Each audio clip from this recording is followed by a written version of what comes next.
é impressionante aí como esse Palmeiras está quebrando tabus, né, de clubes, números de clubes. Quebrou do Internacional de invencibilidade, quebrou do Bolívar de invencibilidade em casa, lá na altitude também, e ontem quebrou uma invencibilidade de 12 jogos, né, do Ceará.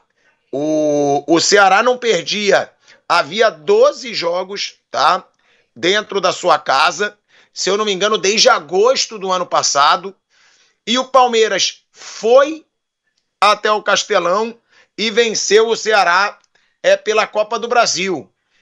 É um Palmeiras que promete aí, né? Teve ali essa quebra no jogo contra o Bahia, com aquele gol do Kaique, o Palmeiras perdeu, tinha 7 vitórias consecutivas o Palmeiras, até a derrota para o Bahia dentro do Allianz Parque. Mas ontem volta a vencer e tá 100% na Libertadores, venceu um jogo difícil fora de casa pela Copa do Brasil e segue na disputa ali com o Flamengo pro topo da tabela do Brasileiro, Bruno. Foi um mês de abril muito bom do Palmeiras. Teve a derrota pro Bahia, ok, e foi um jogo bom, não foi um jogo ruim do Palmeiras, o jogo foi muito bom. Bruno! Oi?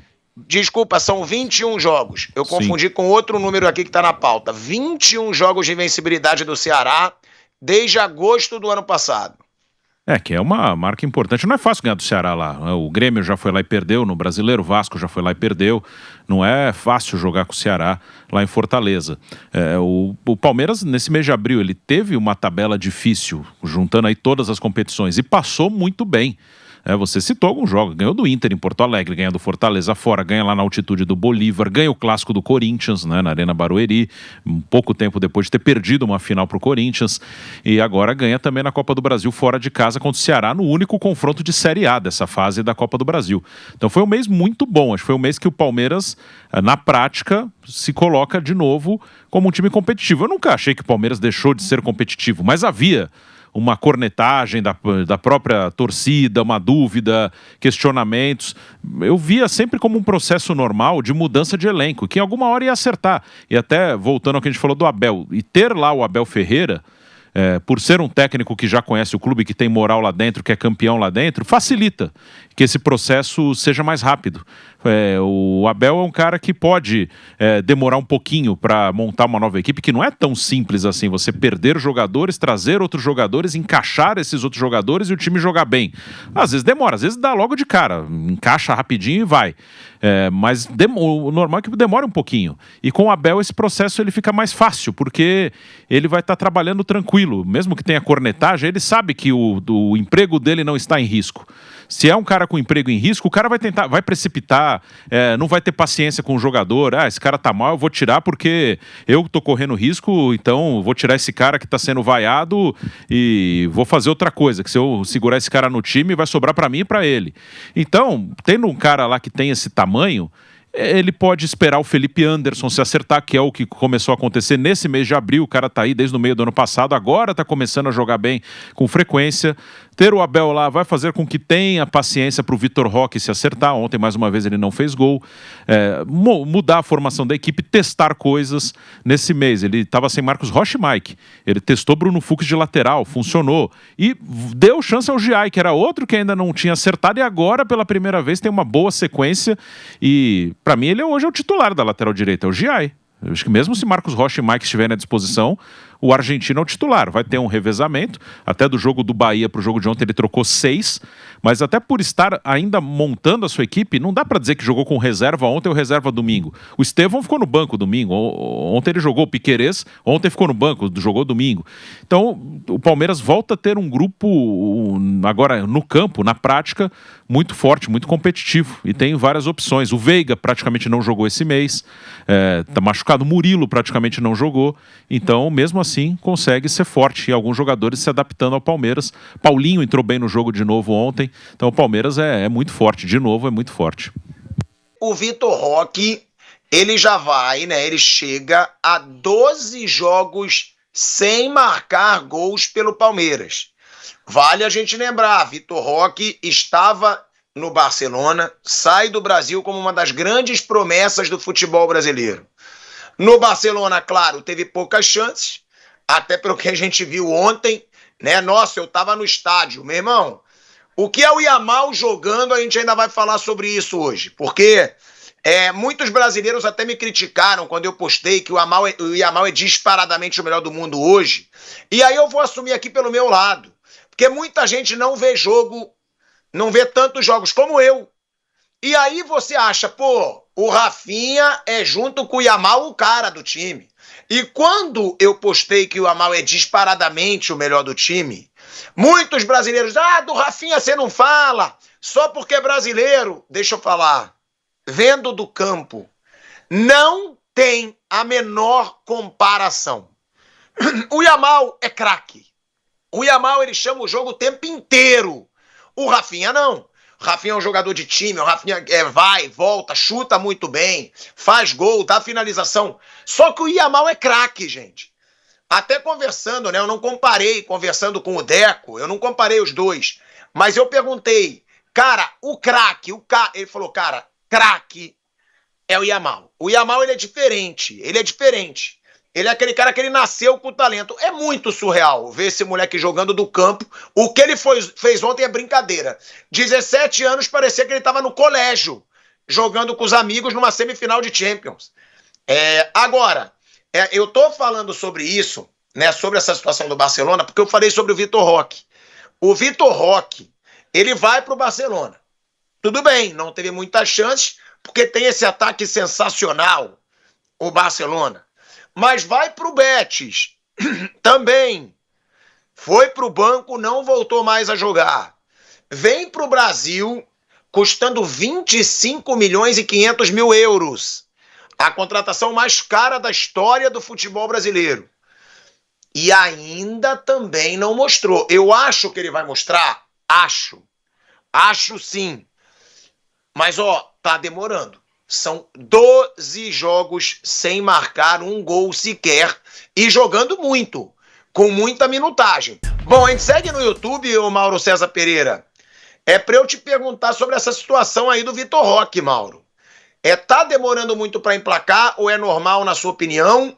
E outra, pode estar tendo aí uma pressão psicológica no moleque que saiu como um grande nome, não rendeu na Europa e volta de novo sob pressão? A situação dele começa a ser uma situação que não pode ser ignorada, né? A gente sempre entende que está chegando, são poucos jogos, mas não são tão poucos jogos. Ontem até publiquei no meu blog, somei lá os minutos. Ele já jogou Paulista, Copa do Brasil, Libertadores e Brasileiro. Somando todos os minutos, o Vitor Roque já ficou em campo o equivalente a quase 9 jogos inteiros. São 12 participações, mas ele sai durante os jogos e tal. Como ontem, né, foi substituído. São quase 9 jogos inteiros. Ele não fez nenhum gol, não deu nenhuma assistência. Ele cavou um pênalti, que eliminou o São Paulo do estadual. Mas só. Então é muito pouco de fato, né? Começa a ser uma situação assim, que chama atenção. Por mais que você tenha paciência, que seja necessário entender. E eu acho que aí entra o trabalho dele, da comissão técnica do Palmeiras, de todo mundo. Porque é um investimento muito alto, né? Em algum momento ele pode começar a fazer gols decisivos e levar o Palmeiras a títulos importantes. Mas, de fato, está demorando muito para, pelo menos, fazer um gol, né? Um gol que seja, sabe? Uma passe para o gol. Até agora não aconteceu. Isso, de fato, é algo que não dá para ignorar, né? Não dá para ignorar, mas ninguém que está dizendo que ele vai ser um fracasso, nem que ele é um fracasso. Antes que alguém distorça, né? Estamos dizendo que nesse momento é um número que realmente chama atenção, negativamente, claro. É isso, né? Porque é isso que o Mauro fala, para não aparecer ninguém depois que venha falar. Torcedor é assim, a gente faz uma crítica, aí daqui a um mês o cara joga pra caramba, e agora? Não vai criticar? A gente critica o momento, a gente tem que analisar o momento. Eu sempre falo isso, o Vampeta já falou, Tico, você fala uma coisa um dia, outra coisa no outro, mas depois ele concordou comigo. Gente, futebol é assim. O cara não joga nada na quarta. Você vai falar que ele jogou muito na quarta porque ele jogou muito no domingo passado? Não. Agora, que é um momento questionável, né, velho Vamp? A gente falou aqui, já são 12 jogos, somando a minutagem, dão 9 jogos inteiros do Vitor Roque em campo. E não é só que ele não fez um gol. Ele não deu uma assistência também. Ele não teve participação direta em gol, tirando o pênalti que ele cavou lá contra o São Paulo. Tá devendo. A pergunta que eu faço, Vamp, ele é muito novo. O Vitor Roque, ele tá com 21 anos, se eu não me engano. Você acha que pode ser um motivo, uma pressão, porque ele saiu daqui como grandão, chegou na Europa, volta com uma contratação mais cara do Brasil? É muita coisa para a cabeça do moleque. Ô Tico, ontem eu tava com o meu amigo Fabrício Verdun, né, bicampeão mundial do UFC, MMA, e a gente tava conversando sobre várias modalidades do esporte, né? Por exemplo, em algumas modalidades, você convive com a vitória ou com a derrota, e você tem que engolir a vitória ou a derrota por 60 dias, 70 dias. Se você ganha, você comemora e espera ali 2 meses, 70 dias. Se você perde, fica com aquilo, só vou poder lutar de novo daqui a tantos 2 meses. Atletismo, várias modalidades. O futebol te permite que a cada 3 dias você possa se recuperar. O Mauro falou aí, dá em torno de quase 9 jogos, né? O Vitor Roque e o Palmeiras não vivem um mau momento. Você acabou de falar aí, você e o Bruno. O Palmeiras é líder do seu grupo na Libertadores. Campeonato Brasileiro, até a última rodada, estava na liderança. Perdeu o jogo para o Bahia, o Flamengo assumiu a liderança do Brasileiro. Então não é um mau momento. As finais do estadual contra o seu principal rival, teve chance de poder empatar lá em Itaquera, perdeu o pênalti, perde o título, que seria um título 4 seguidos de Campeonato Paulista. Então não é um mau momento do Palmeiras. Dá para você jogar tranquilo. O Vitor Roque, ele jogava aqui no Brasil, no Atlético Paranaense, onde é grama sintética também, então não é problema da grama sintética, ele já é acostumado. E fora isso, o Flaco Lopes está crescendo. O Vitor Roque não está fazendo gol, e aí começou a botar o argentino começou a fazer gol. O argentino foi artilheiro na temporada passada, o Franco. E agora, com a chegada do Vitor Roque, tá chegando o Paulinho, o Estevão ainda deve surfar com os caras aí por mais alguns jogos, mas de fato é muito tempo sem marcar. Qual o grande lance que a gente está lembrando aqui? Foi o lance do pênalti que o Arboleda não cometeu, e aí passou uma semana depois, veio lá da federação, errou mesmo, não sei o quê, mas aí já tá fora. O São Paulo já estava eliminado. Mas ainda não teve aquele grande jogo do Vitor Roque nessa volta dele ao Palmeiras. Não, e é aquilo, né, Bruno? Porque, claro que não dá para comparar, porque um é muito jovem. Mas a gente já falou aqui algumas vezes, o Cruzeiro pagou muito por jogadores que estavam em baixa. Pagou pelo Dudu, pagou pelo Gabigol. O Vitor Roque, se você for pensar bem, ele estava em baixa. Lá na Europa. O cara estava no banco do Betis. O cara não estava recebendo chance no Betis.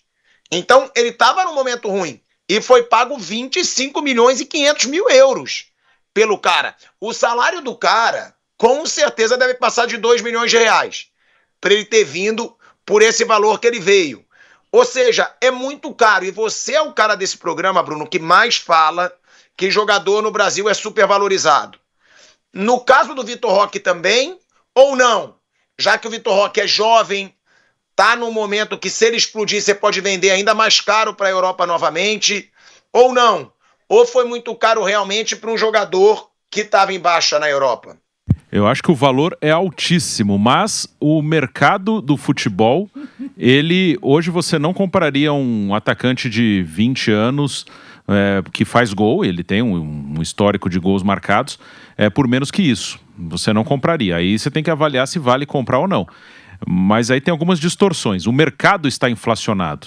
O Vitor Roque, ele não é um jogador assim que muda o patamar de um time. Se o time estiver bem e ele se acertar, ele pode fazer muitos gols e isso, claro, vai ajudar. Pode ajudar o Palmeiras a ganhar títulos. Mas assim, ele não é um jogador espetacular, um jogador que vai... chegou o Vitor Roque e mudou tudo. Ele é um jogador que tem os seus altos e baixos. Se eu avaliar só tecnicamente, eu acho que ele não vale isso que foi pago por ele. Mas o mercado é esse. O mercado está inflacionado de uma maneira absurda. Então o Palmeiras fez uma escolha de bancar, e o Palmeiras tem dinheiro para isso. Alguns times gastam valores absurdos sem ter dinheiro para fazer isso. O Palmeiras tem dinheiro e aposta num jogador a longo prazo. Essa questão de vender para a Europa, eu acho muito improvável. Muito improvável. Acho que o Vitor Roque vai ficar aqui por bastante tempo. Acho que o Vitor Roque é um jogador que o Palmeiras está comprando. Pode até ter a ideia de, tem chance de vender porque ele ainda é novo. Mas para mim o Palmeiras compra o Vitor Roque para ele jogar no Palmeiras por 5, 6, 7 anos. Se der tudo certo. Se ele for mal, se passarem 1, 2, 3 anos e o cara for mal, ele vai acabar saindo. Mas a ideia é que ele funcione e que ele jogue no Palmeiras 5, 6, 7 anos. Por que eu acho improvável vender para a Europa? Porque o Palmeiras pagou muito alto, 25 milhões de euros. Ele, quando teve a passagem por lá, ele não se valorizou. Então, se o Palmeiras pagou isso, ele vai ficar pelo menos alguns anos aqui e já vai estar um pouco mais velho, daqui a 3 anos, por exemplo. E ninguém vai pagar, quando ele tiver 23, 24 anos, mesmo que ele faça gols aqui, ninguém vai pagar mais que isso. Ninguém vai pagar. Eles pagam esse valor, como pagaram no Estevão, no Endrick, por garotos de 18 anos. O Vitor Roque com 23, ele já não vai valer o que o Palmeiras pagou por ele. Então acho que é um jogador que veio para reforçar o Palmeiras, não necessariamente para ser vendido. Acho que a única chance que o Palmeiras teria de vendê-lo por mais do que ele pagou é se o Vitor Roque vai para a seleção brasileira e começa a meter gol na seleção. Ele vira o 9 da seleção e começa a fazer gol na seleção. Aí pode até pro mundo árabe, né? Aí ele ganha uma valorização enorme. Mas dentro do normal, eu não acho que é um jogador que o Palmeiras vai revender, não. Acho que é um jogador que o Palmeiras tem que fazer tudo para funcionar, para ele jogar 5, 6, 7 anos no Palmeiras. O Vitor Roque, num momento bem questionável, né? Um jogador que foi muito caro, mas que tem 20 anos. Vamos ver até que ponto o Vitor Roque vai mostrar, não vai, mas como disse o Mauro César Pereira, já é um momento que dá para cobrar. Já é um momento que dá para questionar. E aí? Vai entregar tudo que foi investido nele? Não vai, porque você, em 12 jogos, desses 12 jogos, você ter 9 jogos completos em minutagem, sem marcar um gol, sendo 9, e sem dar uma assistência, realmente é muito pouco para o que foi investido no Vitor Roque. E lembrando, já vem de momentos ruins aí há pelo menos 2 anos, hein? Sem chance no Barcelona, sem chances no Betis, foi emprestado para o Betis e não conseguiu se firmar no Betis, e agora tentando provar que vale esse investimento de peso do Palmeiras.